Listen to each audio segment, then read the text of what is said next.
स्वागत है दोस्तों सभी लोगों का पीसीएस सिंप्लीफाई यूट्यूब चैनल पर। आज हम स्टेट्स और यूनियन टेरिटरीज का फॉर्मेशन कैसे हुआ 1947 के बाद में, जब भारत देश स्वतंत्र हुआ उसके बाद में कैसे राज्यों का गठन हुआ उसके बाद में, उसके बारे में बृहद स्टडीज़ में फुल कॉन्सेप्ट के साथ में इस वीडियो में पढ़ाने जा रहा हूं। हो सकता है या 2 वीडियो में मैं प्रोवाइड करूं इसके बारे में।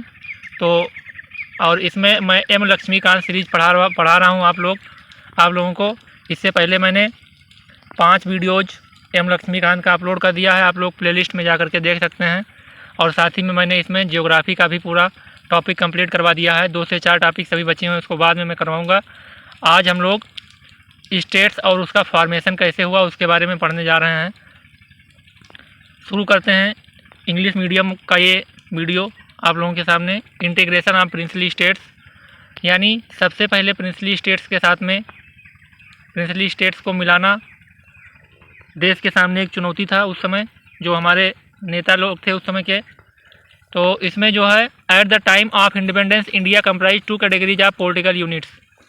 2 प्रकार के उस समय देश में राजनीति, मतलब 2 प्रकार के स्टेट्स होते थे। सबसे पहला एक तो था जो ब्रिटिश प्रोविंस था, जो मतलब अंग्रेज़ों के अधीन था, और दूसरा था प्रिंसली स्टेट्स, यानी जो राजाओं के अधीन था, जो नेटिव राजा थे अपने देश के, उनके अधीन था। तो 2 प्रकार के स्टेट्स हुआ करते थे उस समय।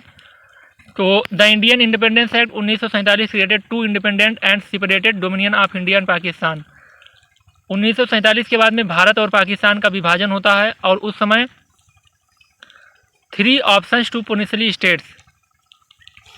क्या कह रहा है? Created 2 independent and separate dominions of India and Pakistan and gave 3 options to the princely states. उस समय जो प्रिंसली स्टेट्स थे, यानी जो राजाओं के अधीन स्टेट्स थे, उनको 3 ऑप्शन दिया गया। पहला ऑप्शन जो दिया गया वह दिया गया कि वह इंडिया को ज्वाइन कर सकते हैं, ज्वाइनिंग इंडिया। दूसरा ज्वाइनिंग पाकिस्तान। और तीसरा रिमेनिंग इंडिपेंडेंट, यानी स्वतंत्र। जैसे जो ऑटोनॉमस बॉडीज होते हैं, अब इस समय जो ऑटोनॉमस बॉडीज होते हैं, प्राइवेट संस्था होते हैं, वो अपने आप से अपना प्रशासन संभालते हैं।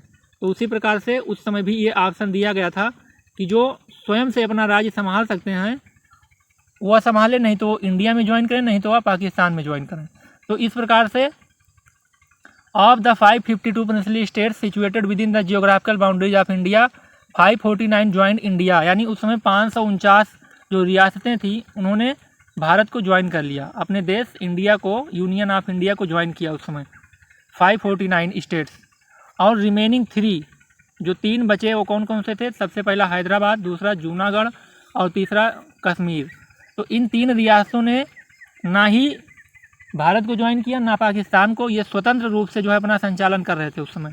इसके बाद में क्या होता है आगे आने वाले समय में? दोस्तों इसके बाद में how ever in course of time they were also integrated with in the India Hyderabad by means of police action, यानी पुलिस एक्शन के द्वारा हैदराबाद को ज्वाइन करवा लिया गया। ऑपरेशन पोलो चलाया गया था उस समय, या पीटी 2022 में क्वेश्चन पूछा गया था कि किस ऑपरेशन के तहत हैदराबाद स्टेट को भारत में ज्वाइन करवाया गया, तो वह था ऑपरेशन पोलो।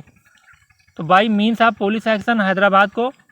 और उसके बाद में जूनागढ़ जो रियासत हुआ करता था गुजरात में, उसको रिफरेंडम के द्वारा, यानी वहाँ के जो लोग थे, जो जनता था वहाँ का, उससे रिफरेंडम करवाया गया कि आप भारत के साथ में रहना चाहते हैं या पाकिस्तान के साथ में या इंडिपेंडेंट। तो वहाँ के लोगों ने इंडिया के सपोर्ट में फेवर किया, यानी वोट किया। तो इस प्रकार से रिफरेंडम के द्वारा जूनागढ़ को, जबकि कश्मीर को बाई इंस्ट्रूमेंट ऑफ एक्सेशन।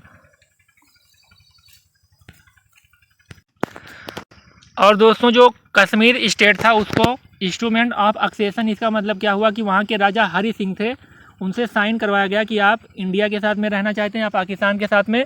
तो वहाँ के जो राजा हरि सिंह थे उन्होंने कहा कि मैं इंडिया के साथ में अपना स्टेट को मर्ज करना चाहता हूँ। इस प्रकार से इंस्ट्रूमेंट ऑफ एक्सेशन के द्वारा कश्मीर को भी मर्ज कर लिया गया इंडिया के साथ में। अब दोस्तों हम लोग आगे बढ़ते हैं और बात करते हैं जो कमिटीज़ बनी कि भारत में जो स्टेट्स हैं उनको मर्ज किया जाए, और किस आधार पर मर्ज किया जाए उसके लिए कमिटीज़ का निर्माण हुआ। तो सबसे पहला धार कमेटी बना, और धार कमेटी 1948 में बना। और इसने क्या कहा, इसके जो हेड थे वह एस के धर थे इन्होंने, और इस कमेटी ने दिसंबर 1948 में अपना रिपोर्ट गवर्नमेंट ऑफ इंडिया को समक्ष रखा और इसने ये कहा कि लिंग्विस्टिक फैक्टर पर, यानी लिंग्विस्टिक का मतलब क्या हुआ कि भाषाई आधार पर जो स्टेट्स हैं उनको मर्ज ना किया जाए, उनका बंटवारा ना किया जाए। मर्ज मतलब बंटवारा ना किया जाए, उनको अलग विभाजित ना किया जाए, उनको एडमिनिस्ट्रेटिव कन्वीनियंस के थ्रू, यानी प्रशासनिक नियंत्रण के कन्वीनियंस के थ्रू जो है उनको अलग स्टेट बनाया जाए। तो इस प्रकार से, और इसके बाद में JVP कमेटी बनी, यानी जवाहरलाल नेहरू, वल्लभ भाई पटेल और पट्टाभी सीतारमैया। जवाहरलाल नेहरू, वल्लभ भाई पटेल और पट्टाभी सीतारमैया, इन तीनों लोगों को जो है 1948 में ही, दिसंबर 1948 में ही JVP कमेटी का निर्माण मतलब अपॉइंट किया गया, और इसने अप्रैल 1949 में अपना रिपोर्ट दिया गवर्नमेंट को। इसने भी लैंग्वेज के बेसिस को जो है रिजेक्ट किया।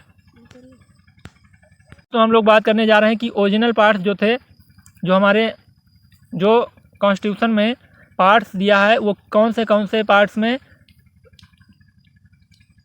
स्टेट्स और यूनियन टेरिटरीज के बारे में बात बताता है। तो उसके बारे में बात कर रहे हैं अब।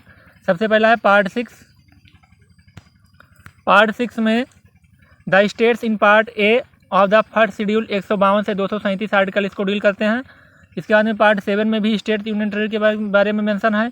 पार्ट बी जो 238 आर्टिकल, और पार्ट 8 में जो है पार्ट सी 239 से 242, और पार्ट 9 में भी है जो कि पार्ट डी से रिलेटेड करता है 243 आर्टिकल नंबर।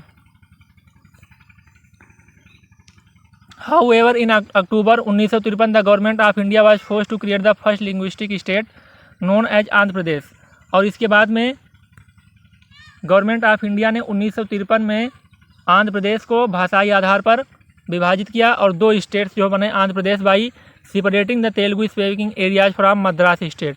मद्रास का मतलब क्या हुआ, तमिलनाडु जो इस समय है, तमिलनाडु जिसको बोला जाता है, जिसकी राजधानी चेन्नई है, उसी से अलग किया गया था इसको भाषाई आधार पर।